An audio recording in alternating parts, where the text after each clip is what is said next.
Good evening, everyone. Thank you for joining us for this June 27th work session of the City Council. We're going to begin with public comments on non-agenda items. Any members of the public wishing to speak to the council on any items can go ahead and come forward. If you're on Zoom, go ahead and raise your hand, but please come forward. And just give us your name despite us knowing you. Do I still sign in? We haven't hit the sign-in sheet, but You know where to find me. Honorable Mayor, Council, and staff, I want to talk about the work session 2 weeks ago on the 321 3rd Street. I'm sorry I missed it. I learned about it because of the Boomerang wrote it up. Thank you, Boomer. I watched the video. I was bouncing in my chair with joy. Hearing you all discuss traffic calming, pedestrian safety, bike access, economic development, and more, all of it integrated together was so good that I listened through twice and took 5 pages of notes.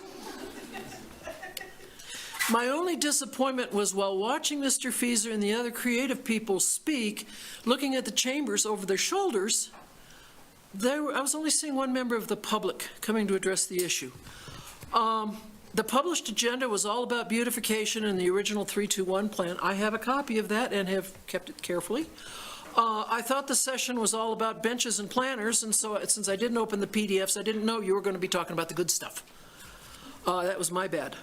And I'm also, I think I consider myself an expert on 3rd and Grand. I've been standing there for 20 years now.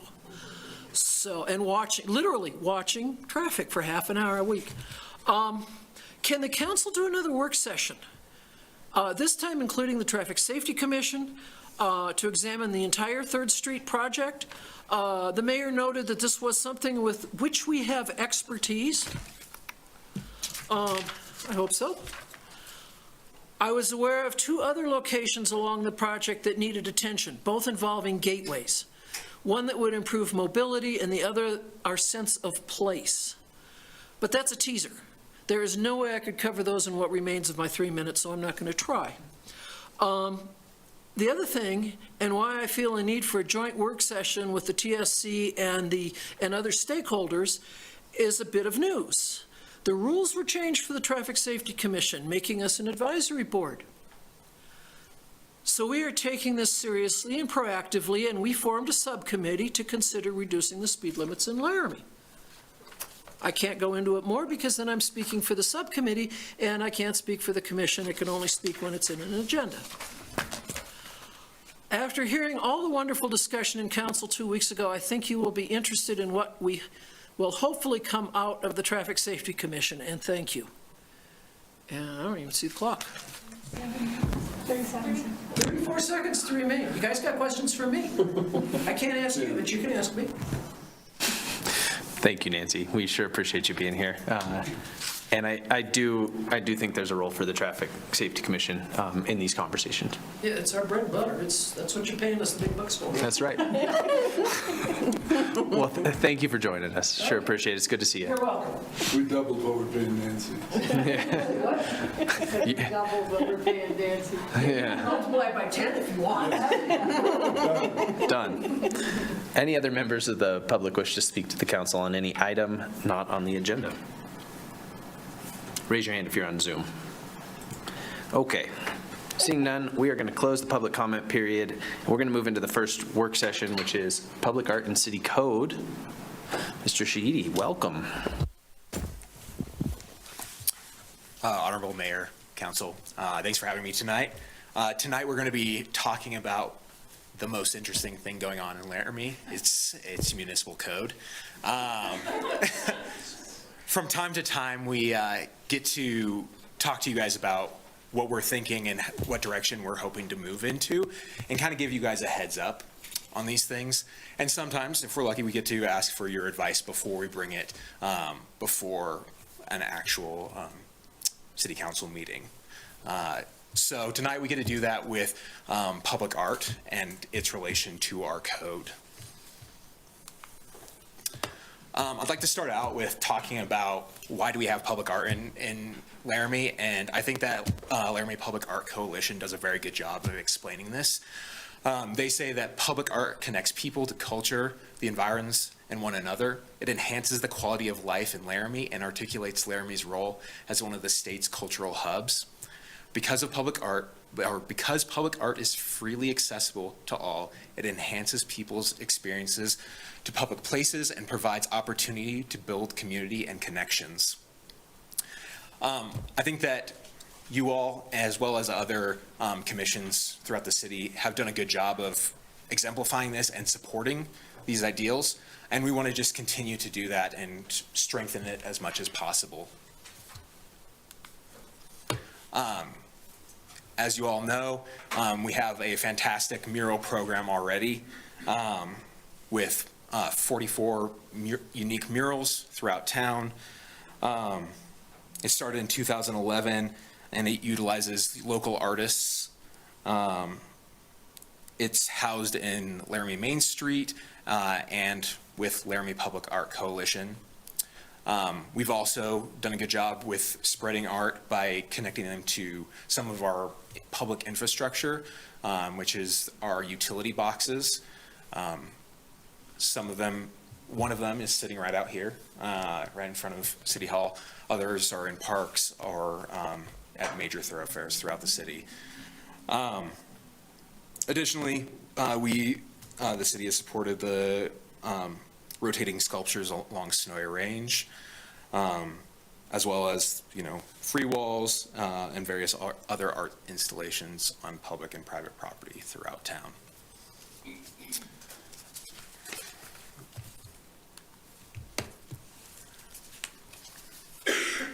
As probably many of you already know, we use the Laramie Public Art Master Plan as our guiding document in this. This was started in 2014 and improved by council in 2015. It's available online for those who have not gone through it yet, but we also have many, many copies in our office as well, if you all prefer the paper version. But that document is intended to inspire, inform, and guide a wide variety of art in public places, including visual, performing, and literary art, as well as collaborations with artists of all genres and design professionals. This document goes through a wide variety of different things, and for the most part, we've implemented a great deal of what this document has guided us in already. But we've kind of come to a point where we've noticed that it's not perfect. One of the suggestions was implementing public art on private property, or allowing people to have the choice to supplement landscaping units on their property with public art. We've gone through this a handful of times. It's not always the most popular option, but it does give people another choice on what they can do. But it leaves a lot to the imagination, and there's a lot of ambiguity in it currently. Now, you probably can't see it, it's very small up there, but I have it circled. There is a section that says, other art, and then it says that, it's up to staff's discretion how much that is, and that the public art plan is supposed to be the guiding document on that. But what that does is it leaves the onus on the planning staff to determine what is an appropriate level of art. But it also leaves a lot of ambiguity for contractors. I would say, for one, I wouldn't necessarily say that us as planning staff are necessarily the most qualified to determine that, but also the public art plan does suggest having a separate decision-making body available when this opportunity does arise.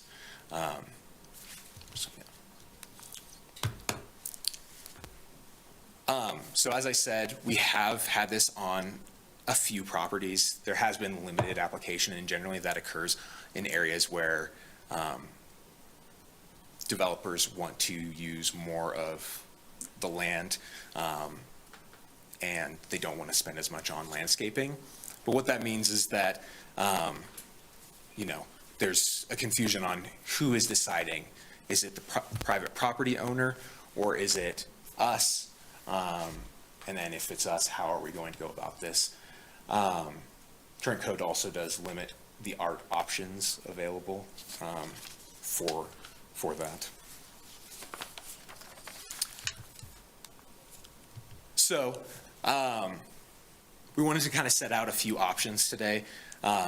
Ultimately, we are here to ask for your guidance, what you guys believe is the right direction to go with this project, so that we can move this forward to improve the program. Now, the first option, and probably the easiest, would be just to leave requirements as they are. This isn't necessarily a program that's used every day, but, ultimately, we believe that there are some changes needed, and so it's our least preferred option. Also, there's the option of adding code which provides quantitative standards for public art on private property. This would mean a certain amount of landscaping units are connected to either price of the art piece or square footage of the art piece or any other option there. The next is to create a review committee to create a formal acceptance process for landscaping substitution. That is what this public art plan suggests, but it's not something that currently exists. Additionally, we've seen some other communities require art in lieu fee. This is not a completely new concept for us, as we have a park in lieu fee currently for subdivisions, but we could have this cascade over into new commercial development or anything like that pretty easily as well. And then kind of the most excessive of these, and probably the one that we would be the most hesitant to actually implement, would be to require public art on all new development or select overlay zones. For example, the gateway overlay, which we do spend a lot of time and have higher landscaping standards and building facade standards for. So, as I said at the beginning, we're kind of at the point where we are looking for a little bit more guidance from you all, what you all would like to see with this program. And first, that would mean determining the scale of the issue. Is this truly an issue within the community? Is this something that we are concerned about, that we want to continue to see grow? But then also we need to determine the scope of the response. So how excessive do we want to go? Do we want to, those are related to those previous options that were outlined. Do we want to require every new development to install art onto their property? And then finally, ultimately, your guidance will help us design either new code or create a new subcommittee to enhance this program and continue to see it survive. So, yeah. Thank you for that. A little precursor to a conversation. I can appreciate the brevity of the conversation because I think council will have a lot of questions and comments on this. Councilor Doherty first. I'm wondering, when the landscaping requirements started, was it strictly for appearances, or was it probably not for carbon? Was it for carbon capture? Is more about the visual aesthetics of the town, is that right? I mean, it's before your time, but. I'll answer that. Welcome, Mr. Taney. Mayor and council. So I think carbon capture and the idea of like environmentally friendly landscaping and things, I mean, you see that in our landscaping code, but it was not the primary function of why we increased and incorporated landscaping requirements into the broad scale of development within the city. I mean, it's purely an aesthetic component of development, was not putting any landscaping in under the old code, and the limited landscaping that was required was maybe put in, and it was time to kind of beef that up, and that's really where it started. Yeah. Please. Yeah. Yeah, so that's what I suspected. So given that, I like the middle option. I would like to see more planting of things like shrubbery to help get carbon down into the ground. But I think the other thing that public art does for us, I know when we talked about money for some art project years ago, we heard some complaints from the public, and it occurred to me that not every one of us uses all the amenities that the city has to offer, like the park or the rec center. Like, I should go to the rec center more, but not everybody takes advantage of those. But to me, public art is also part of our mental health, because I struggle with depression like a lot of people, and when I see one of those murals, it really lights me up. And so I want to stress that art is also helps our mental health. Thank you. Thank you, Councilmember. Councilor Richardson? I have a few questions, but maybe I'll start with one and see if other people do too. Of the times that you have implemented art or worked with a developer to implement art, of the times that you've done that, how many times has it gone south or not quite what you had expected? Like percentage-wise? I don't need exact I would say that every time it has gone. Okay, not okay. as expected. Great, okay. And Thank you. I think that conflict is a part of our job on a day-to-day basis Sure. In the planning office. So it's not completely outside the realm of norms. But what somebody wants to put in versus what we would generally accept or find to be a direct substitution maybe doesn't align exactly. Okay. Just viewing the scale. Like either how much it costs or how big it is. Or, Yeah, the scale of that art really mirroring the scale of the landscape improvement, kind of an apple for an apple sort of equation. Exactly. And so my suspicion, Council, and based on sort of anecdotal things I've heard from the department, someone may want to put in a statue like this in exchange for all greenery and bushes on their lot, or something like that. Is that a fair kind of, but extreme example? Yeah, the fair. Okay, so because when they're making these administrative decisions, they are trying to evaluate like value for like value, right? And this can be a fairly subjective and kind of esoteric math.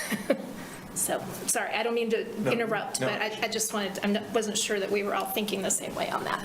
And I think by way of context, City Manager, it also occurs to me that maybe the difference between, so yes, I suspect that probably is the case every time, but I think we should also weigh the fact that if a private business selects artwork themselves for their business, it's not public artwork anymore, right? It has not gone through a public process for selection, and that may be a part of this conversation as well. That not saying anything about sort of the like sort of aesthetics or quality of the artwork, just in general, if it is just because it's on the side of their building or something, it may not be by definition public artwork. Yeah. And Mayor, I think therefore that's for the public value. That's a great question, and maybe we want to be clear in how we talk about public art. While it may be housed on a public lot, on a privately owned lot, in this case, it could be on a privately owned lot, but available for enjoyment by the public. Is that exactly the definition? The reason I wanted to clarify like value for like value in terms of, say, landscape beautification, And then how much is this piece of artwork, this little statue this big, worth? Does that satisfy 20% of the landscape beautification requirement? I just wanted to be, I was worried with what you had said, that that could leave some perception with the council or the public that somehow these guys are evaluating the quality of the art. And if it's true art or not real art, and it's nothing like that. It's about, does this public art, does this public amenity sort of match the quality, the quantity of landscape and beautification required on the site? Does that make sense? And correct me if I said anything not how you meant. And I will say that, generally speaking, when somebody elects to do this, it will cost more than just putting up a tree or, sod or, so it is an investment on their part as well. Thank you. Councilor Richardson, go ahead. You One can more just keep going question, with them. and maybe this is too in the weeds and you don't quite have an answer for this yet, but in thinking about creating a review committee, would there be because I think about timing and developers wanting to get things done as quickly as possible, that sort of thing, would there be an option for this committee to not have it necessarily be a posted meeting to review the art? Would you work through LPAC? Would it, just to expedite things, I guess, for the developer? So LPAC can comment on that. We have Laura here from LPAC, and she can talk about the desires of her committee to be involved or not to be involved. But generally speaking, we don't hold up a developer if they do want to do this. We just know that generally that they are going to put an art in this spot. The site plan process isn't going to hold them up to determine exactly what is going to go there. That's an option that we have talked about. Do we want to have that concretely decided before they go into this? I think generally speaking, it's something that we can figure out as we move along, and we don't need to hold them up to do that. Great. In the plan, it does outline who would potentially be a part of a committee. That includes everybody from our department to Public Works to a representative from LPAC, and I think there's something like 10 people who would be a part of it from various institutions, either City of Laramie institutions or NGOs or university. Thank you. Any other questions, Councilor Richardson? Okay, Councilor Gabriel. Thanks, Mayor. I was just curious, in the process of going through planning and zoning, are they going to review this, or is this going to be bypassed and come directly to council? So currently it's not reviewed by planning and zoning, our planning commission. Again, it's an option to send it to them to decide. I guess the question is that something that we want them, that we believe that they should be a part of? Is this going to be a public process, part of a planning commission, normal city meeting, or is this going to be by a committee, a subcommittee that doesn't necessarily, have it in that sort of forum? Thank you. Thank you, Councilor. Councilor Shumway. Thank you, Mayor. I'm going to give you 2 or 3 examples and then ask you a question. Councilor Pierce and I had a neighbor that thought that antique abandoned vehicles up on blocks, 10 or 15 in his yard, was public art. If someone decided that they really wanted to have a 20-foot statue of Adolf Hitler and think that's public art, or if somebody wanted to paint nude murals in front of their store thinking that that's public art, is there anyone right now that would say no, no, no to those 3 examples? I would say we're getting into somewhat dangerous territory of First Amendment issues, which we can certainly get in trouble for. I will say, as far as,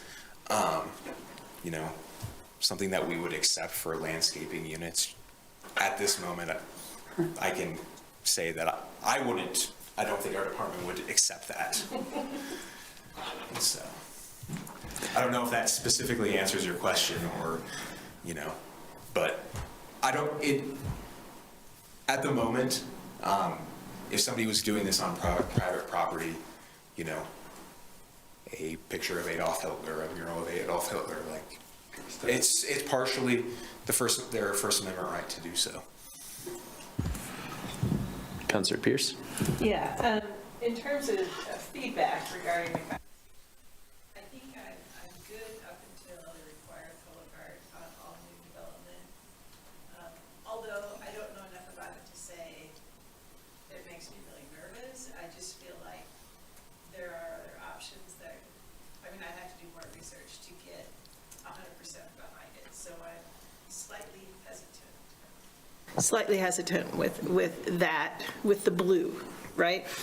In terms of the Planning Commission, it would be nice to, when we create this committee, however this happens, to maybe ask if a member of the Planning Commission wants to also be a member of this committee, if that's possible. Because I know they sit on, a member of Planning Commission sits on a couple other committees, so I think giving them the option, I think, would be really nice.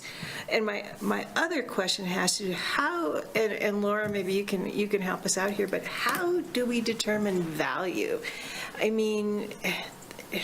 We're not, right? I don't know how those in that creative art field, I know, like, how do we know value? And that I wonder could be really difficult, or maybe it's not. I don't know, because I don't have enough background. I don't know how to determine that for the in lieu of piece. For the Welcome. actual, fee that they would pay. Right. Yeah, so there are examples of that in other cities' codes of they literally do a formula. So it's not necessarily like we're valuing a piece of art, right? It is a formula based on the amount of money they would be spending or the price per square foot we saw multiple times, right, of like a new build or a renovation project that then gets put into a fee, right? So that would be then a sliding scale for everybody for each different project. And it wouldn't be like, we're gonna purchase a $40,000 sculpture, whatever that is, right? So I think that could be worked out pretty mathematically and not so, Subjective. yeah. Okay. Art Okay. is subjective enough, so. Right. We'll take that piece out of it. Right, so that's actually good. So do you have any thoughts? Do you have any thoughts on the blue, required public art on all new development? How would that work? Help me understand that so I'm not ooh, are you sure we want to go there? Because I feel like. I think about that and I want to do a little dance. This is so exciting. It would be the same thing that you would have in place for, say, like, there's landscape and aesthetic requirements when you're doing a build, right? And part of that then would be you're required to also incorporate art. And we see that in a couple different ways in other places, right? There's % for art programs where developers have to give a % of their budget to art, and that's usually 1%. In some places it's 2%, Just like 3%. Federal government, 1%. Right, yeah. And Okay. so you could do it in that way. But yeah, I think it's very similar in the way that other pieces of code works, right? Where then you're building in this space, if that is like the gateway district or whatever, you have to have some kind of aesthetic quality, and that could be, and that, when we're talking about artwork, we're often thinking like, oh, there's gonna be a sculpture here, there's gonna be a mural here. That's not necessarily true. It could mean that an artist is part of your project team, and they're incorporating really beautiful windows, or there's some metal elements that are designed by an artist. So that can work in a lot of different ways, and not necessarily just, we're gonna place an artwork here after we're done. It could be incorporated into the entire build, so. Okay, that makes me less like, ooh, with the word require, you get kind of, right? So, so I'm feeling a lot better, so I'm all there, so that's good. Thank you, Councilor Pierce. Any other questions? Councilor Richardson. I have another question about the art in lieu fee, and not sure who this would go to, but in thinking about that fee that you would collect, then when do you anticipate, because my assumption is you collect the fee, and over time, hold those fees to create a public artwork. Do you have an idea of how much time it would take to collect those fees to actually create a piece of public art then? It would certainly depend on how much Sure. They would need to be contributing, but I will say that, like our parks, our park in lieu fee, we generally have mapped areas to make sure that the money that is being contributed to that pot of money goes to the same area where the facility is. So you're not taking, development in West Laramie and paying for a piece of art out by Walmart. You're using it in generally the same districts, and we have boundaries within the Parks and Rec Master Plan, and we can adjust those in the same sort of way. So I don't know if there's a specific duration. It's Sure. hard to say exactly the duration of time. It could be a fair bit of time. I have one more follow-up to that. Is that okay? Go ahead. And would there be flexibility in terms of thinking of areas of our city that don't have as much art and that aren't as vibrant, that you could somehow shift some of those, not keep them in the same area? Could that be written into something that we're doing? I'm just thinking about, like, if we're trying to rejuvenate an area of town, it's awesome to have art in all those areas that are new and being built, but boy, it would be really nice to rejuvenate an area as well with art. I don't think that legally speaking that we can. Okay. It does need to go to the specific area that they are contributing to, Great. that they are building in.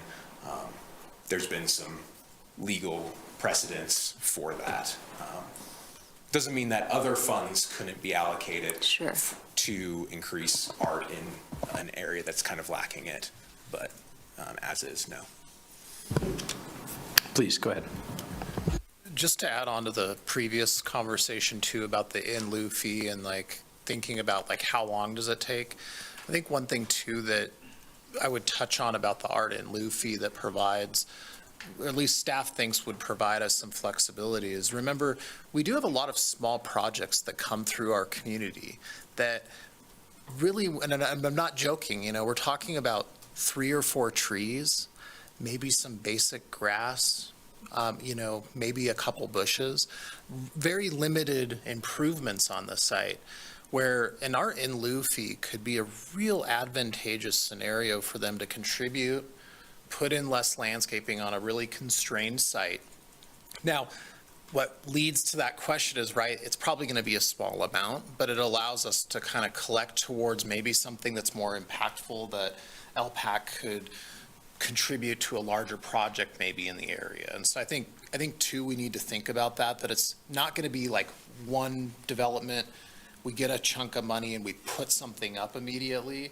It might be 3, 4, 5, 6 small projects. That's very similar to how our parks in lieu fee functions today, is it's multiple developments over 10, 12, 15 years before we get those funds to do good design development. So. Thank you for adding that. Councilor Doherty, please. I'm really confused about that because it sounds like it's a fee in lieu of art or landscaping, not art in lieu of, I thought the fee would be what people pay for plan review, and my understanding is we're not bringing in big bucks for plan reviews. We're really kind of hanging on, trying to cover our costs, so I'd be uncomfortable with having people put up art and not pay for plan reviews, or, or save money on plan reviews by putting up art. So what is it? Is it art in lieu? Is it a fee in lieu of art? Or, yeah, I don't understand how you could build it up for art somewhere later. Yeah, I think there's 2 ways this can go. You can have a straight art in lieu fee that's, think about it kind of being incorporated with the blue box there. So every development contributes, no matter what, to an in lieu fee of some sort. It's just another option that Laura was talking about. Some fee that's developed by council, just like we do parks. So parks is based on square footage. We run a formula. There's a value, and there's an amount that's given to the city, put in an account for every subdivision, residential subdivision. That'd be similar with an in lieu fee. If it's an exchange, so let's say someone would like to contribute to the art in lieu fee program, maybe it's instead of putting in 10 trees, they put in 7 trees and they contribute $1,000 to the program. 3 less trees, but 1,000 goes to art that's going to be developed somewhere in that area. And it's just all about kind of providing options. And there's a lot of different ways it can look on paper. And that's kind of why part of this, having this conversation is good for us to hear, is kind of see what people think. So. Thank you, Mr. Taney. Yeah, I think adding art in lieu of landscaping is you're exchanging artwork for landscaping in your development.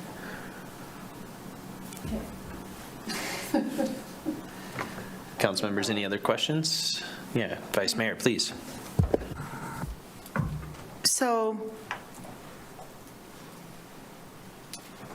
first of all, I do think that I go as far as about the middle. I think leaving requirements is problematic, which, we've been aware of. I think when you add codes which provide quantitative standards, et cetera, that you may limit the possibilities, and that at some point, somebody might have a creative idea that's totally outside those guidelines, and I think it inhibits innovation. So I like the next option of the idea of a review committee that would be aware of the goals and the priorities of the city and the art organizations and public organizations in town. I think that could be very helpful. My 2 questions are, number 1, if we had a review committee, do you have an idea or a proposal of where that committee would lie on the organizational structure? Would it be an adjunct committee to planning? Would it, I'm just curious about that. It's not something that we specifically discussed, but I think that probably could easily be housed in the planning department. Yeah, I mean, it's. Yeah. I mean, it's hard to say just because we would also be potentially a part of it if we were to follow Right. guidelines of the art plan, but. My second question, if we had created an art in lieu fee, then they would put monies into a trust, into a fund, and that would be housed within the city? Is that how that would occur? That's how that currently works with park and lieu fees. Okay, and then the review committee would make recommendation about how that money would be spent, and then those decisions might even come to council, and then that money would be appropriated for that project? Yeah, that's the basic idea within the plan, the art plan. And so I think that would be probably the easiest way to go about that. Thank you, Vice Mayor. Council members, any other questions? Mayor, I have a question. Yeah, please go ahead, Councilor Somerville. Thanks, City Clerk. Thank you, Mayor. So I guess 2 things as we're going through this discussion, and it's been a minute since I served with LPAC and have gone through best practices. I like the idea of a committee, but I struggle with the idea that it's the same people. best practices back then when we were doing the plan was it shouldn't be elected officials. We should try to pull broadly from the public, because otherwise you end up with one particular group's taste or dislikes in approving public art. And I think we have to I think this is a really good idea and we should absolutely do it, but we have to walk a fine line between balancing what will be put on private property and what the city wants. So just as we have, code entrenched that talks about, so many of this type of trees or shrubs, I don't think we need to be that specific, but I think we should have a process where the committee is not the same people. I think the staff that are working on it can be the same, but I don't think it should be housed into the Planning Commission. I think we need to think outside that box, and I would love for Laura to correct me if I'm wrong. The second piece of it is, I don't know that we should be talking about an either or situation where we have a committee or we create a public art fee, essentially. I think the city should consider separately whether or not we should just create a requirement, a 1% requirement in the city for public art. I think we could add to that potentially, but I struggle a little bit with the idea of developments going up where there's basically no landscaping at all, because the developer decided it would just be easier to write a check. Because although public art is a lot of times more expensive up front, what that developer or landowner is not responsible long-term in terms of maintenance, keeping trees alive, watering, all of that type of stuff, I think in the long run, it always saves them money. So I think we should move forward. I think we should put some thought into the committees and make sure that it is rotating. Maybe it's a yearly appointment where we grab some people from the public to match with a couple other peoples to review this with some guidelines. And then we should consider separately just establishing a 1% fee. Thank you, Councilor Somerville. Any other questions, council members? Joseph, I was curious how many of the times that this has been used, how many times have those been residential versus commercial?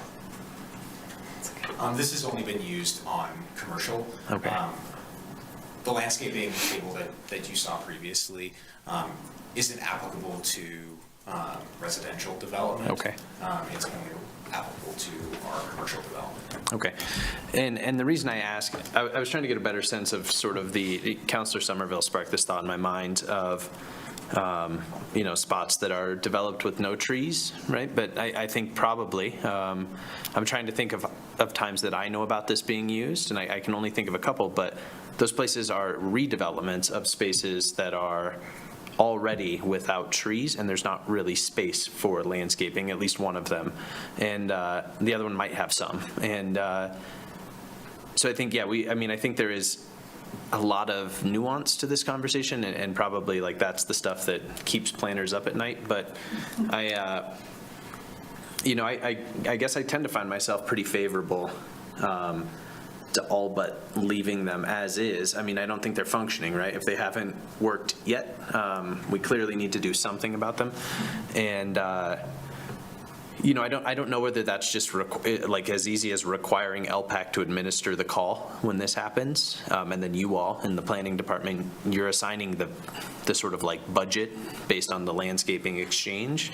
I don't know if it's as easy as that, and I don't know that that's easy, but I don't mean to say that, but I don't know if it's that simple. I'm favorable to us creating a committee that would serve in the role of sort of convening these selection panels, but also because we need somebody that is consistent, right? There needs to be some part of this that's administering this and that would report to council.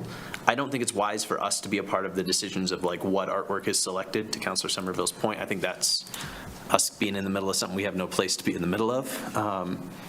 But I do think in the sort of like stewardship of public funds, there is a role for council, but I think that is like in a sort of a secondary effect where we need to be in a role to be advised by this organization that, in my mind, is small and comprised of people who are experts at convening these selection committees and sort of purchasing public artwork. That's really what we need. So when they can say, there's $50,000 in this fund for Zone 2, we're ready to put out a call for artwork. That's not us, right? Like that should be some organization, and I think they should have some expertise in this, and it shouldn't rotate every time. But those people should then go through the public art plan process of convening a selection committee. And then, I'm favorable, I guess, all the way down the line here. I think the devil's in the details on requiring public art fees, but I tend to be pretty favorable for it. I think I would have some concern about maybe, to Councilor Richardson's point, the inequity that could occur, right? We're seeing a lot of development east. We're going to see a lot of development north. We're going to create like little hot spots of public art in the same way that we will all the other things, right? But we don't have the long-term nature that we benefited from with parks, right? Like those have been around forever. So there are parks spread out. We've been able to infill as needed. That may not be the case with public art because we're doing it now when we're seeing sort of these like spurs of development rather than sort of like core development. But that may be, I'm sort of contradicting myself in my head here thinking, yeah, there's a lot of redevelopment down here though. So now that I'm talking in circles, I'm just going to go ahead and leave that one. But I do think that, I guess I'll just leave it with, I do think that there's a value to some sort of like city-based arts council that would exist not as like our statewide arts council, that would exist specifically locally and be those sort of experts that manage these funds for us or work with our staff to manage these funds. And then I do think people from planning should be a part of that. Maybe people from our finance department should be a part of that as needed. But I think I think it would be a really long-term benefit to the city to have an organization like that formed. I think I'm not exactly sure all the things they can get up to, but in this very specific thing, like that's who should be doing it, unless LPAC wants to take the whole thing on. But that, I know specifically in the art plan it says they are distinct from the city, and this is very much not that. So, not a question. Sorry, everyone. Vice Mayor. Please be advised, no additional agenda item will be introduced. Sounds like you have the mayor on your computer, Joe. All right, go ahead, Vice Mayor. I would just like to comment and to support Councilor O'Doherty's comments related to live landscaping, carbon capture, and our commitment to environment, to reduce our carbon footprint, et cetera. And so I would not want to see this get ahead of the landscaping and the addition of trees, shrubs, et cetera, where we begin to see less of that and more money's going into public arts. I'd like to see a balance of this, and whatever we come up with includes not only art, but the landscaping, that we have a balance there.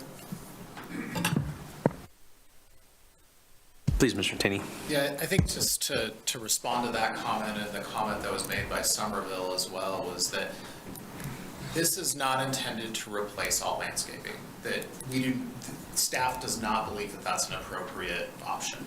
We do not see this as art, one piece of grand art showing up on a huge property with no landscaping. If there's a substitution, it's going to be for only a certain percentage or something like that. If there's an in lieu fee, that's wholly separate. They're still going to have to meet all the requirements for landscaping, plus do some sort of in lieu fee. So I just want to make sure it's clear, we believe that the landscaping components provides us an extremely important aesthetics aspect to our community that we know has made improvements in how our community looks and feels.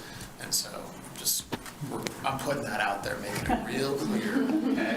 Thank you. Councillor Pierce, please. Yeah, thanks. When it comes to the actual code changes, would it be possible, I mean, are you going to get down in the weeds to say things like, R3, commercial 1, 2, and 3, or are you just going to leave it broadly as private property? I mean, I suspect you're going to get kind of in the weeds, right? Yeah. To some degree, yeah. You kind of have to in some ways. Good. I mean, I'm supportive of that. I think that's the way we need to do it, so, yeah. Yeah, and as Vice Chair already said, that's kind of the risk of continuing to add to the code is potentially additional confusion, potentially, stifling creativity and those sort of things. And so that's kind of the downfall of that specific option. Now we can't, bolster a good program and create good code. I mean, it's not an either or situation. But it does create some confusion just continuing to add to the code, continuing to build it without removing things at the same time. Thanks. Thank you. Council members, any other questions? Councillor Shumway, please. Well, this isn't a question, but I would be a bit concerned of having a committee of 10 artists making the decisions for this. The reason is this.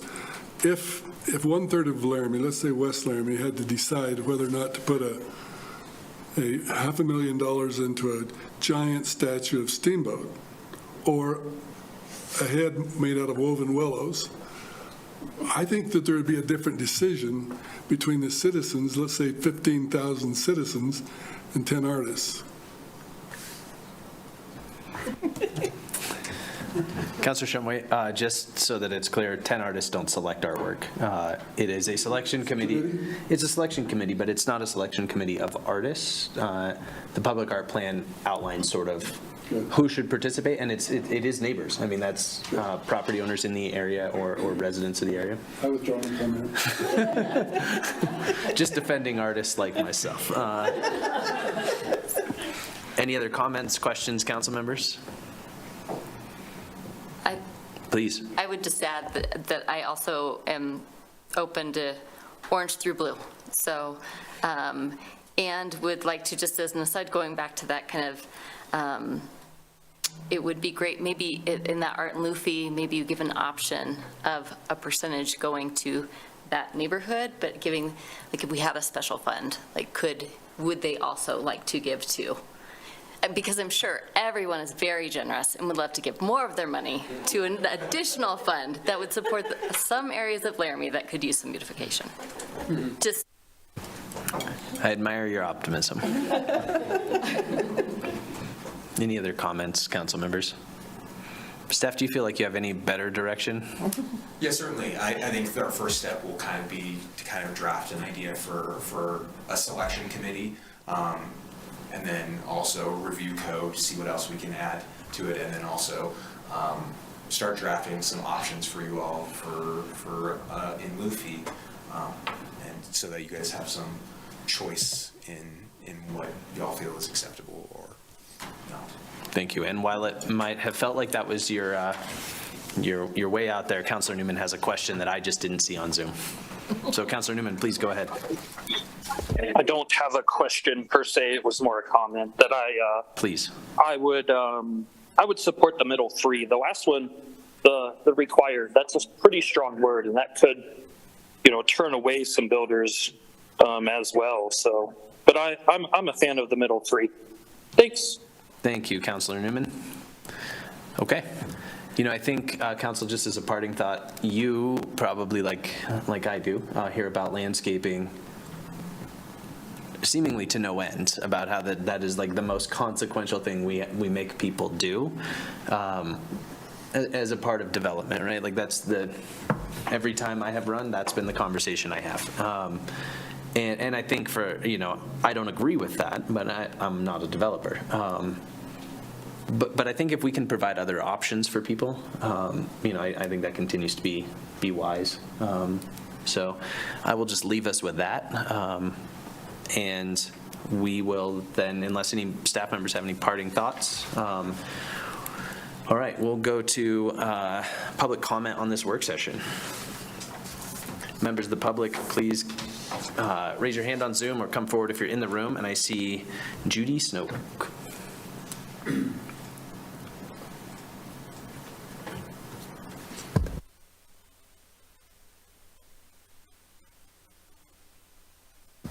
Okay, I finally think I'm unmuted. You sure are. We can hear you loud and clear.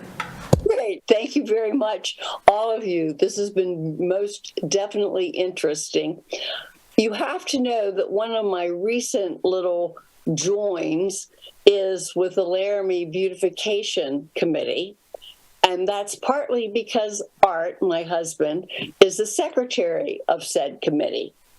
I just want to make it known, and for sure, that the Laramie Beautification, not only LPAC, but LBC gets grants for trees and other shrubbery and for public art. Art, anything else? No, that's fine. Okay, that's pretty much what I wanted to say. I just wanted you to know that LPAC is very important, but they don't have an exclusive role yet. Thank you, Judy. Okay, thank you. Goodbye. Thank you for joining us, as always. Any other members of the public wish to speak to this work session? Okay, seeing none, we will close that public comment period and close that work session and move right on into the second one, which is code review for city recycling requirements.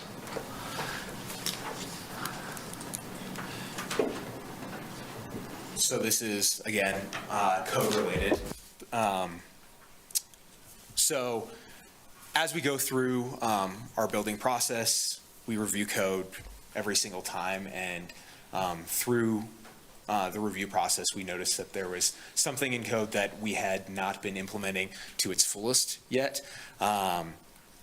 And once we reached out to solid waste, we realized that it wasn't quite feasible. And so the question was, do we need to start removing things? Nancy, do you want to go next?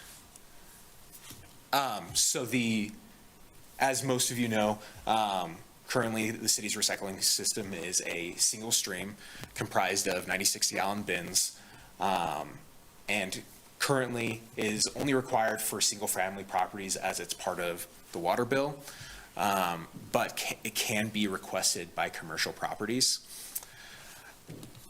As we were going through our code, we noticed that there has been a requirement to have recycling on subdivisions that are over 25 lots, or 25 lots or greater, but then also multifamily units. This is something that we started to request of people, but the problem is the current system that exists does not allow us to sufficiently accept recycling from these sort of units throughout town. The bins that are available do not adequately provide recycling for these multifamily units, and would require a great deal of staff time and manpower that we currently do not have. And so in our review of the trash code, our department has kind of come to the conclusion that this section needs to be removed.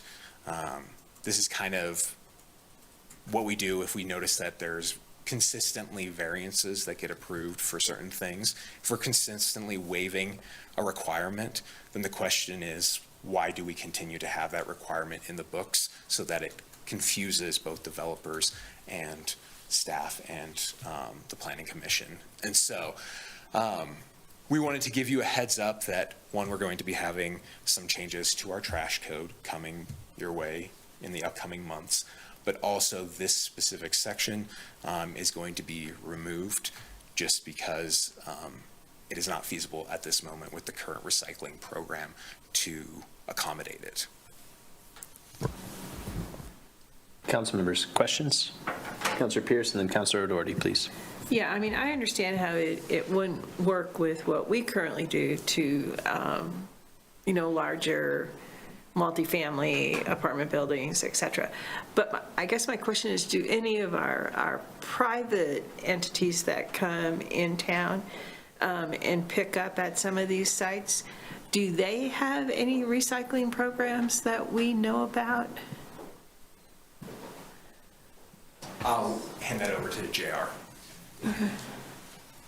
Welcome. It's good to see you, Mr. Slingman. Mayor, council members. So the other public entity, or not public entity, but the private entity in town that does some recycling is Republic Services, formerly Wyoming Disposal Systems. They have a few cardboard dumpsters around town, but my understanding is among businesses and citizens that they're actually starting to pare that service back due to the cost, the difficulty with servicing the downtown area with those. The university has its own recycling program, but that's just for the campus. And can I keep, so if someone lives in the apartment building and wants to recycle, so that's all free if they go to our recycling center, right? Or are they? No, there is a fee at the recycling center to help offset the cost of transportation of the marketing of the materials. Okay. Okay, thanks. Councilor O'Doherty. Yeah, I understand that the code probably has to be changed, and I'd be in favor of that. It does break my heart because one of the things that we hear from constituents a lot is I live in an apartment complex and I can't recycle. But I guess they could ask the building owners or whatever to get a blue cart. I know I've seen those at apartment buildings. I've also seen them abused at apartment buildings where people are just using it for trash.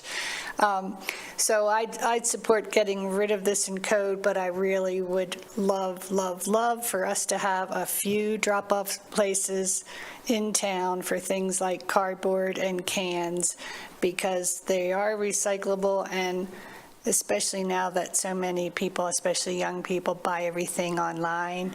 I know that you're seeing a lot more cardboard at the landfill, because when I go out there, the trash side has a lot of cardboard. So I would love for us to have some cardboard recycling in a few places in town down the road, but that's another topic. Thank you. Thank you, Councilor O'Doherty. Councilor Gabriel, please. Thanks, Mayor. I was just thinking about Councilor O'Doherty's suggestion, and I remember when we had the green waste facilities and the problems we had with that, it would be nice to see some drop-off points, but I just wonder what would happen with the public and they start dropping off everything possible. But has that been discussed by the city to have some drop-off points for these people that don't have the availability of the individual bins? Councilors, we offer the bins to apartment buildings as they request it. We actually do have quite a few apartments and businesses around town that have those bins. We've kind of looked at putting dumpsters around town for the recycling. Our trucks are not set up for that. We went all in on the automated carts for the recycling. That would require a rear load truck or our front load commercial truck, which is continually picking up the commercial routes with trash. So we would have to look at additional equipment for that. And then, of course, as you mentioned, the many landfills that ended up around all the green waste containers, that would be a huge concern, especially with even in our recycling carts at your house, there's still contamination within those. And I think that if we just have those drop-off sites around town, residents wanting to get rid of a lot of their extra stuff would just end up going over there and dropping it off. Or county residents that actually utilize our recycling center at the landfill they would just go to that if it's not charged, and we would miss out on a little bit of that offsetting of some of our fees. Yeah. Thank you. Council members, any other questions? Yeah, Councilor. Mayor, I've got a question. Sure. We'll come to you after Councilor Shumway. Councilor Somerville, thank you. Thank you, Your Honor. I don't know what to do about the county, but within the city limits, I would be in favor of giving a waiver to any city resident that wants to bring recycling to the landfill. And the reason I would do that is because anyone that's that conscientious about recycling, they would not be bringing contaminated in general. They would bring a clean recycling to us, give them a waiver and accept it. We don't make money on recycling in any way, but still, I like the idea of them being conscientious enough about bringing recycling to the landfill. The bins around the city don't work. I would not be in favor of that, but I don't have a problem with them coming in and saying, having all recycling and take it to a recycling area. Thank you, Councilmember. Any other questions, comments, Council? Oh, Councilor Mayor? Somerville, I apologize for missing you twice there. Yep, that's all right. I guess I'm a little dismayed that the knee-jerk reaction is to just take it out and encourage these developments to increase trash. So do we have hard numbers on what the investment would need to be by the city to get bins that work with our commercial trucks to do commercial pickup at recycling? And I echo the comments by the other councilors that this is a huge request. I think I'll give one specific example of a preschool that is in my neighborhood. I think they have 10 recycling cans from the city, because it's really important to them and to their program, so they're working with what they've got. They'd much rather have larger bins, but what is that cost?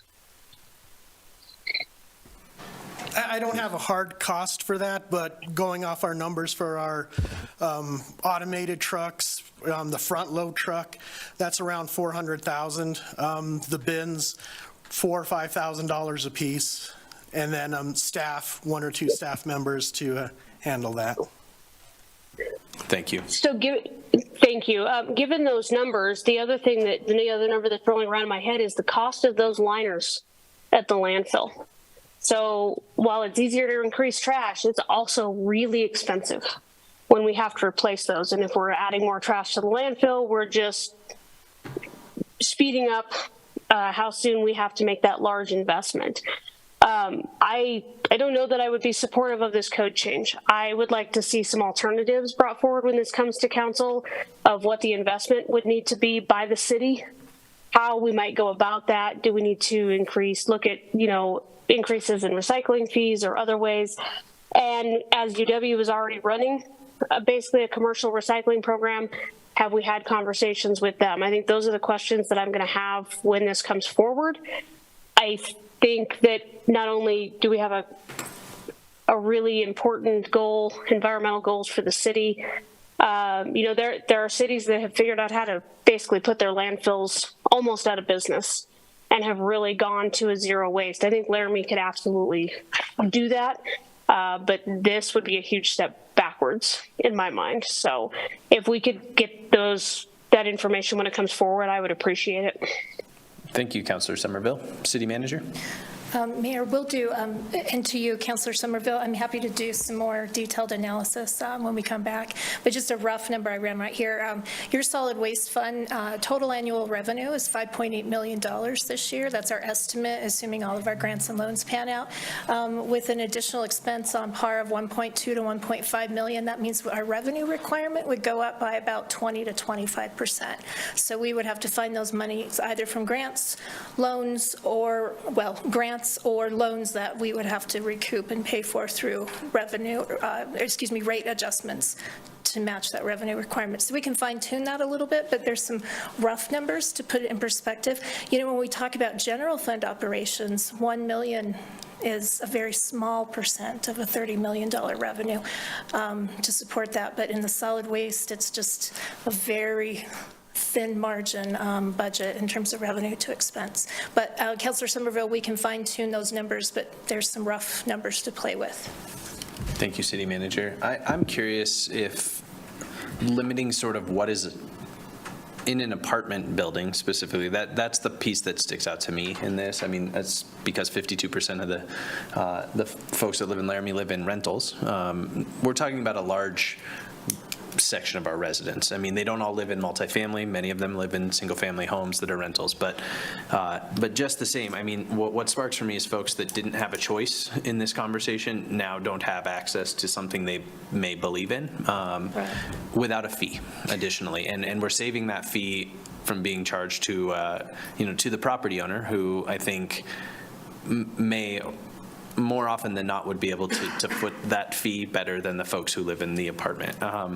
And so, one of the things that occurred to me is if we limited what was available for that single stream, like it feels that's a compromise, of course, but rather than saying all of your recyclables can go in these bins, we don't have to change the bins, we don't have to change the trucks. We just would have bins at apartment buildings that were specific for cardboard and specific for aluminum cans. They would look the same. We could just signage them somehow.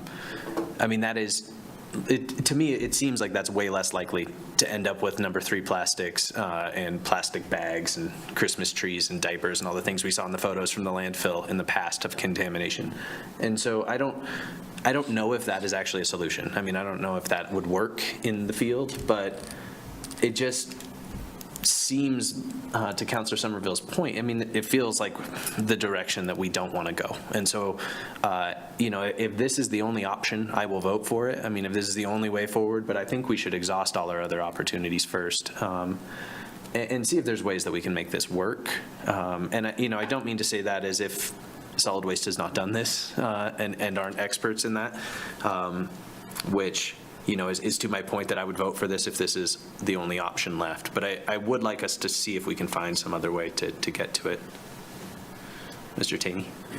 Mayor, Council, I think too, this may be just a temporary thing too.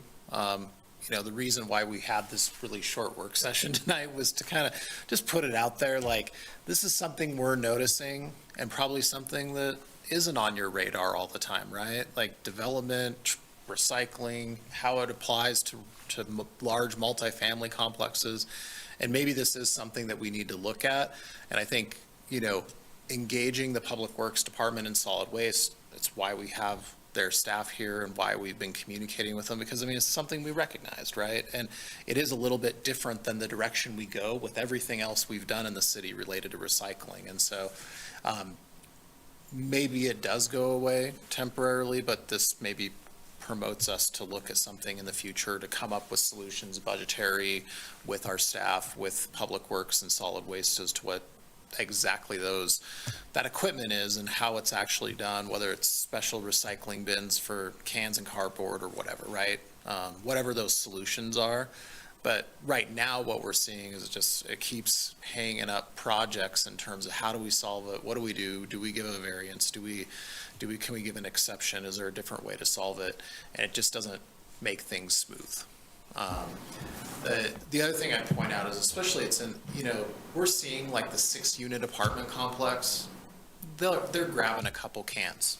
We're picking up just like we would it as a single family. It's these larger complexes. They just can't have 42 cans out in a row of 42 cans. It's just not practical. I think that's what this is really getting at. The idea too about like the subdivisions. That was the idea, is that there would be a large subdivision style recycling centers.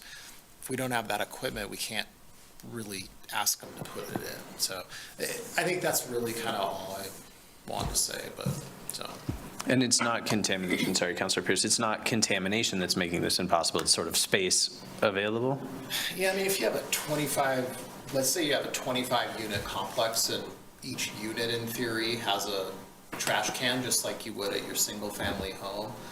It is a huge amount of space that you have to make sure stays out of fire lanes, that has proper access for turning of all the for our trash vehicles, doesn't block the normal lanes for traffic coming in. I mean, it takes a while to pick up 25 cans. So just, it's that issue. Okay. So, yeah. Thank you. Councilor Pearson, then the Vice Mayor. Yeah, I can certainly understand where removing it from this piece of municipal code makes good sense. But I also am very supportive of having discussions that could further help or enhance and encourage recycling from these larger complexes. So, and whatever that happens to be or look like, I think that would be good. So I think there are two issues. I think we're talking about two completely different things. And when Planner Tini mentioned, temporary, maybe not so much. Maybe it just needs to be gone. And then we look at solutions with solid waste. Thank you, Councilor Pearson. Vice Mayor. I think as we continue to work on this, that we should explore more drop-off sites, what other communities are doing, how they control for some of the disorder that we experienced. I taught in Japan for 3 years, which they have brought recycling to a master art, and lived in a complex with 3 12-story apartment buildings, and they had a drop-off center right there within the apartment, and part of the keys you had were a key to there, and you brought your stuff in and the bins were there. In North Carolina, they had a fenced-in area that they opened at certain days and times, and the cars come in one side, and you drop off, and you drive out the other side. And in North Carolina, they did have an attendant who kept an eye on things. But I think for us to explore what are the creative ways that people are doing drop-off sites for major complexes. Maybe they have a drop-off site within the major complex that people take it out. I think there may be solutions out there if we kind of look at how other communities are handling it and do a little research on it, rather than just say, no, we're not going to have them because it didn't work. Thank you, Vice Mayor. City Manager? Mayor, whenever you want me, I just wanted to provide a little feedback on some of the comments, but if there's no comments, I can wait. That's Please. fine. Yeah, go ahead.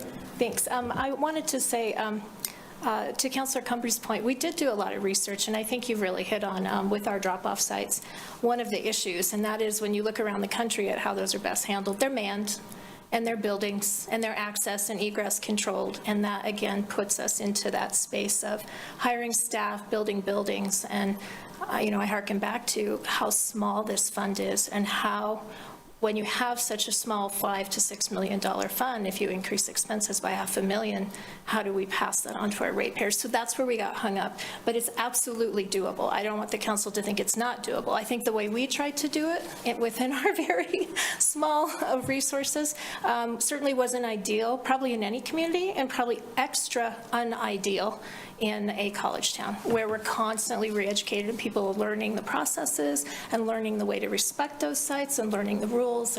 And so those kinds of on your honor system types of programs are, I think, especially difficult in a community with such a turnover population every year. Just my opinion for what it's worth.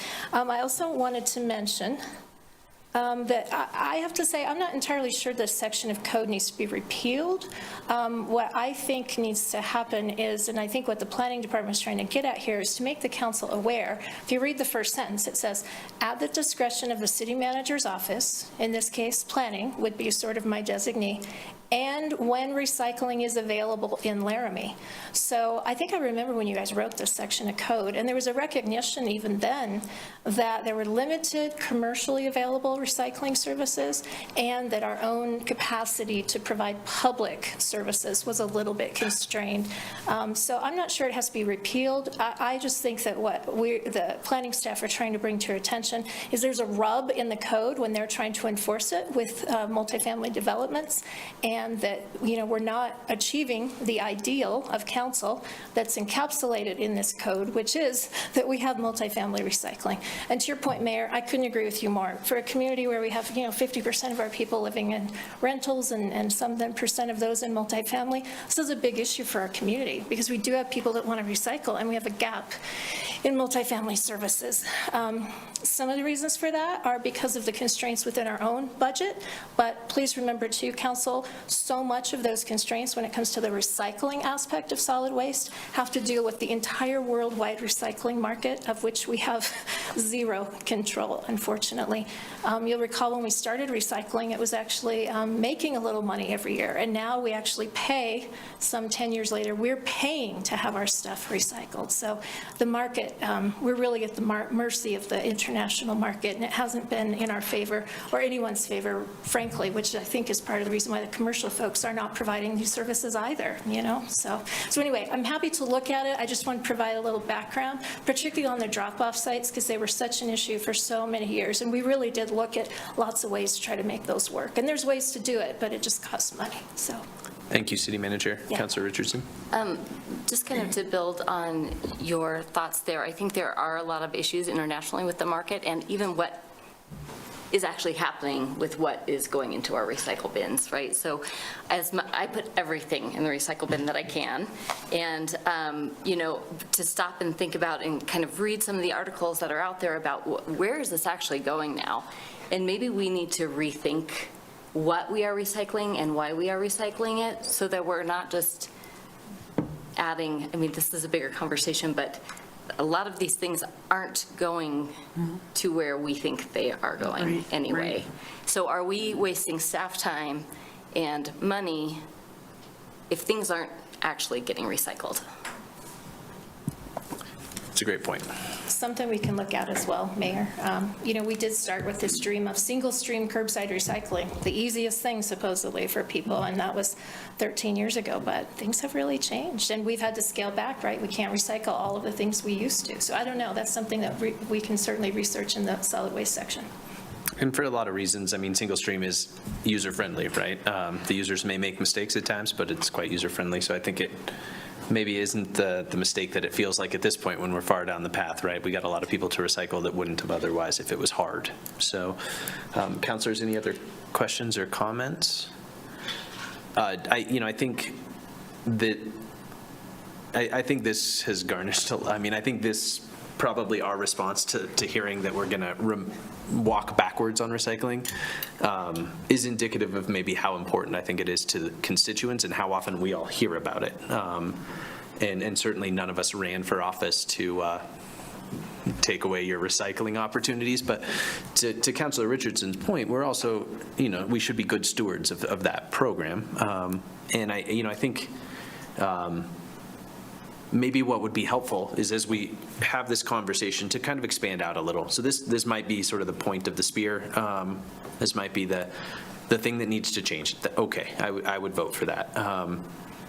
But if our recycling system is not functioning in all of the ways that we've talked about in the past, sort of like, for whatever reason, right? Because we're paying to store plastic in Denver, right? Like those sort of things. Let's maybe have a bigger conversation about it so that we can restore our recycling program to something that's functioning really well for the residents of the city, whether they live in a large apartment building or a single family home. Okay, Vice Mayor, please. Thank you, I agree, and I just wanted to comment related to Councilor Richardson. There's a good bit of data, publication, exposés that have been coming out about recycling, about how plastics have been given numbers when they really have absolutely no recycling value, that it's meant to make us think that if I've got a 7 or a 5, there's something I can do with it, when they know perfectly well there's nothing that can be done with it, that there's a limit to how many times plastic can be recycled. There are limits on this. And I think when it first came out, a lot of things happened, and now we're starting to look at what is actually important and workable and feasible and what is not. And so I think that may be a way for us to go to look at those things and to be very clear about educating the public that these things are not recyclable. So when you buy a big jug of detergent, there's nothing you can do with that, unless you're creative and do a DIY or DIY. Thank you, Vice Mayor. Yeah. We'll all get on Pinterest after this meeting and figure out what to do. Well, I saw that on Pinterest where they were using them for gardening or something, but. Sure enough. But. All right. Councilor Doherty, please. I just want to make a comment about how much we appreciate Mr. Slingerland, the work you do for solid waste and the recycling that you do get for us, and all of the options that are out at the landfill. So thank you. Thank you. Yeah, Councilor, that was a worthwhile point. Thank you. Any other comments, council members? Sorry, Councilor just Richardson, one have more at thing. it, please. Sorry. No problem at all. I just would like also to explore Councilor Shumway's idea of voucher until we kind of figure out some other solutions. I really like that idea of giving people another opportunity. Thank you. Okay, seeing no more comments, we'll go to the public on this. Any member of the public that would wish to speak to the council, please come forward or raise your hand on Zoom. Seeing none, we will close the public comment period and end that work session. Thank you all for that. Council members, we're going to move on to city council updates, council comments. I'm going to start with our folks on Zoom. So Councilor Somerville, any updates? Mayor, I don't have any updates tonight. Thank you. Councilor Newman? Same, no updates. Okay. Councilor Doherty? Yeah, I'd like to speak because this is relevant to our discussion. We talked about having a city council booth at the farmers market to try to teach people about recycling. And so Nancy OP has reserved July 28th, August 4th, August 11th for us to have a booth, and then for Freedom Has a Birthday. And the way Councilor Cumby and I have envisioned what our booth would look like, or it would be to have, like, you give the visitor a bucket of items, and then they figure out which bin it goes into, and so have a blue one with a picture of the blue recycling bin and a black one with a picture of the trash bin, and then like maybe a picture of the landfill for the last one. And so you give the person a few objects and then they can put it in, and if they play the game, then they can get the prize, which is a bag. And so I'm volunteering to organize those, and I'm happy for anybody to help. I've gotten a couple members of the public that are willing to help us, but I would love for counselors to commit to a day or something, and let me know. Okay. Councilor Pierce has something on this topic before you go on. Thank you. Yeah, so I think Nancy Bartholomew, was it you that sent so we had the opportunity, you sent invites to farmers market, at least I got 3 invites to attend 3 farmers market events coming up soon, so I'm assuming that's what this is about, right? So, yeah?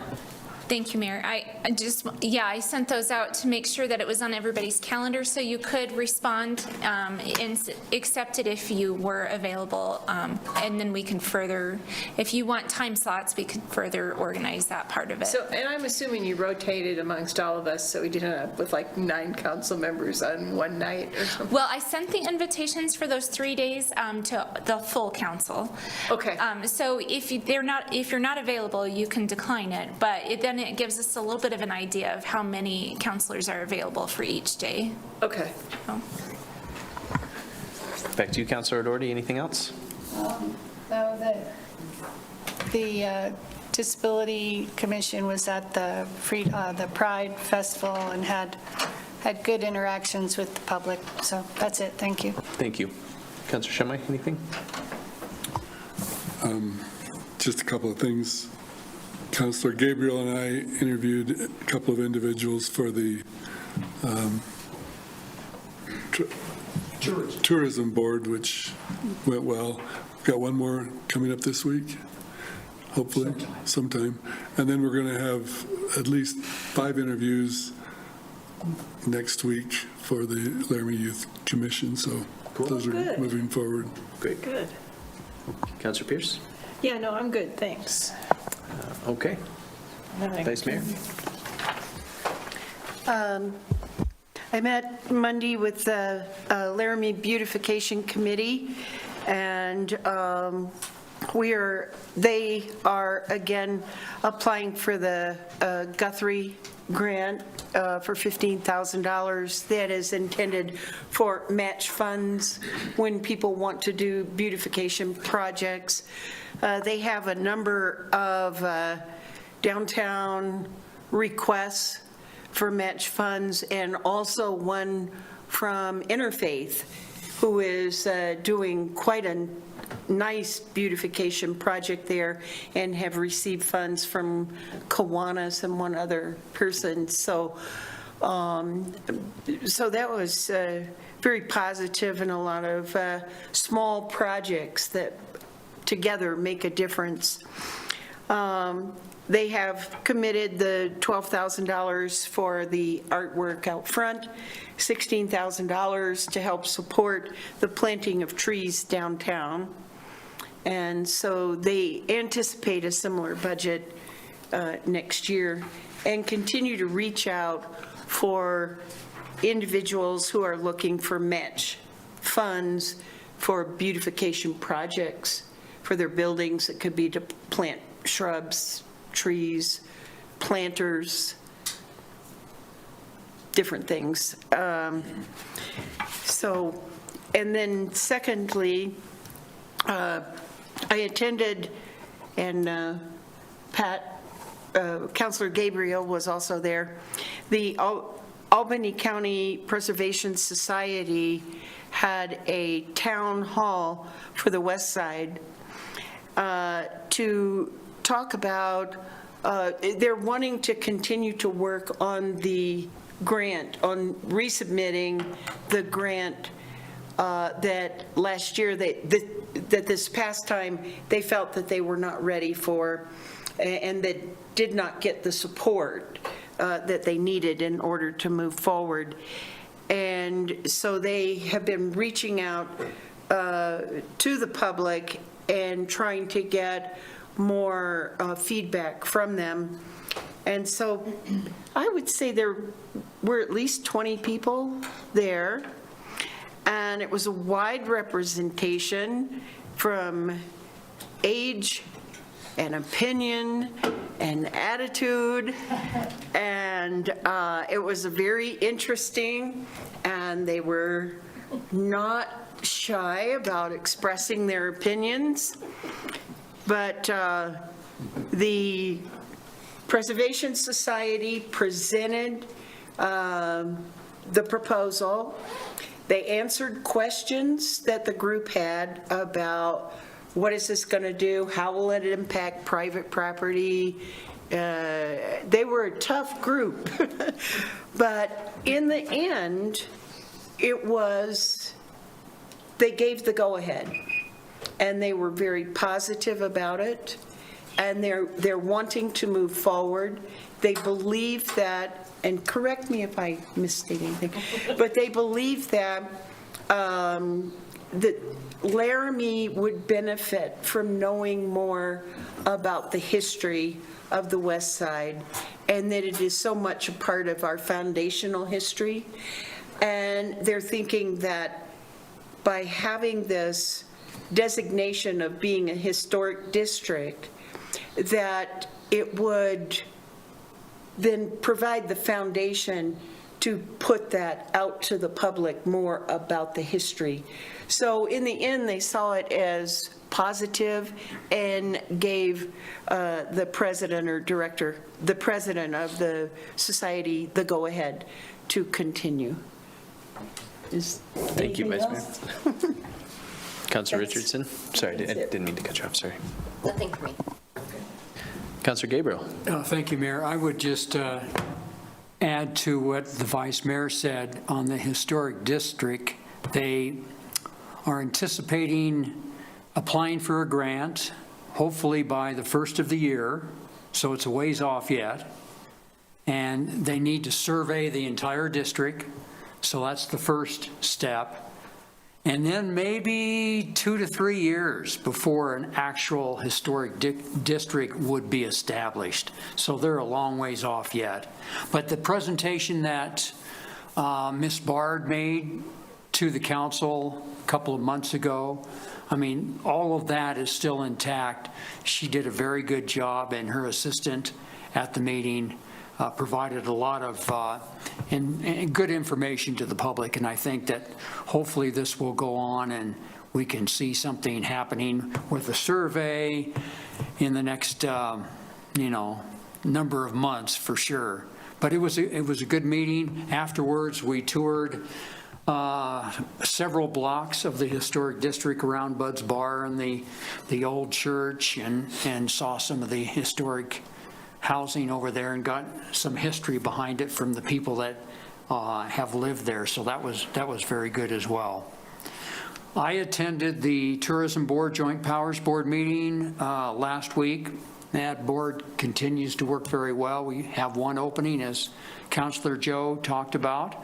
So we're working forward. We'll have some applications, I'm sure, forthcoming on that. And that is about my knowledge of everything I know that's going on. Thank you, Councilmember. And I have no updates either, Council, at this point. So we're going to move straight in then to agenda review.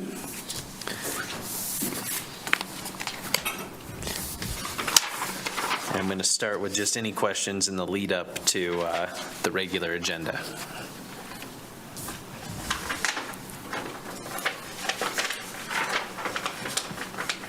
Mayor?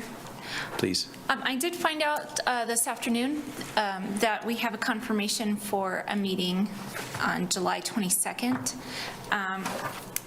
or excuse me, August 22nd. Okay.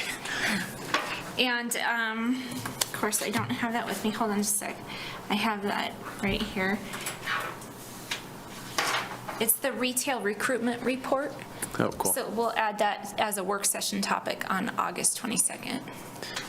Thank you, and that'll come forward on the agenda. We won't need to make any changes. Thank you. Correct. Yeah, thank you, Mayor. Okay. Anything else, Council, on the consent? Anything ahead of that? All right. Regular agenda. Anything I would note, there is the first, we will have third reading of the Laramie Police Citizens Review Board, which, council members, if you have ideas on changing the name of that, we should probably have conversations ahead of time with maybe the city attorney. There will be some effort at play there it needs to ripple throughout the document. So not a huge deal, but just to sort of save him the headache. And then I have requested that the city attorney bring the bylaws for this group 2 weeks later, if adopted on third reading, just to give us time to spend time there, have the sort of public input on the bylaws themselves. They've all been, I mean, they've been attached to every packet. I don't suspect there'll be much that boils up, but those are consequential. So please, City Clerk. Go ahead, Sam. Mayor, I was just going to ask, did you just say for the city attorney to review the bylaws for 2 weeks? No, I had asked the city attorney to bring back for approval the bylaws in the following meeting after approval on third reading of the creation of the board, to give him time to sort of like reflect any conversation during third reading into those bylaws, and then give us time to hear from constituents and sort of think through it ourselves. Does that work? I was just checking because he reviewed them before we put them in the first reading. Yes, of course. Okay, Yeah, that makes sort sense. of this extra context. Is that okay on your ends? So, Mayor, just so you know, I had a short conversation with Chief Brown and City Attorney today about putting a staff recommendation on the cover sheet for a title change. The council, of course, will have an option to either do that or do whatever the council desires, you know, but with doing that, if you do approve a title change, it'll be reflected within the whole ordinance as well as your bylaws when those come forward in 2 Thank you. weeks. Okay, great. I appreciate that. Please, Councilor O'Doherty. I heard some talk from staff about changing the word review to advisory, and I personally would be happy to bring that amendment forward if that helps. Yeah. Thank you, Councilor O'Doherty. Yeah, Councilor Gabriel? Oh, thanks, Mayor. I was just curious about item number 15, and maybe address this to the city manager, since we're talking about the Casper Aquifer Protection Plan. Is this something that, it would seem to me, maybe a work session would be in place, but maybe you can tell me more about your thoughts about bringing this to council at this point? Through you, Mayor, Councilor, the county P&Z and the county, or excuse me, the county P&Z and the city plan commission have reviewed, Board of Commissioners have reviewed, and the intention of that group, and I think following the intent of kind of our steering committee vision for how this would move through those regulatory bodies, the two planning commissions, and then through the governing bodies here and over at the county, was to let their public hearings and work sessions suffice. On this same day, on July 5th, the Board of Commissioners are set to approve a mirror identical resolution to finally adopt that plan that morning. And so assuming that passes, that's why we placed it on here, was for a mirroring action of the City Council to occur that night. So directly to your question, there is no work session being planned either before the Board of Commissioners or here, because we've had such extravagant and many public input opportunities over the last year and on various iterations of this document. On this last document, I think we've had, if I'm counting correctly, I think we've had 5 to 6 public meetings at least in the last like 4 or 5 months. So that is why I think the intent was not to hold further work sessions or anything like that. Thank you, Councilor Gabriel. And I would just say that for some of the council members who have been up to speed on this, we have been involved, but others maybe have not. So you might want to take a pretty good look and review before this comes before council, because there's quite a bit of information there, for sure. It's a healthy document. Yeah, thank you, Councilor Gabriel. Good advice. Start reading now if you have not already. It'll take you till then. All Mayor, right. just in case councilors don't know, if you don't mind, the document is on the city website in its final, I think, 5th version form. And so you don't have to wait for your packet to come out Friday if you want to start reading now. So.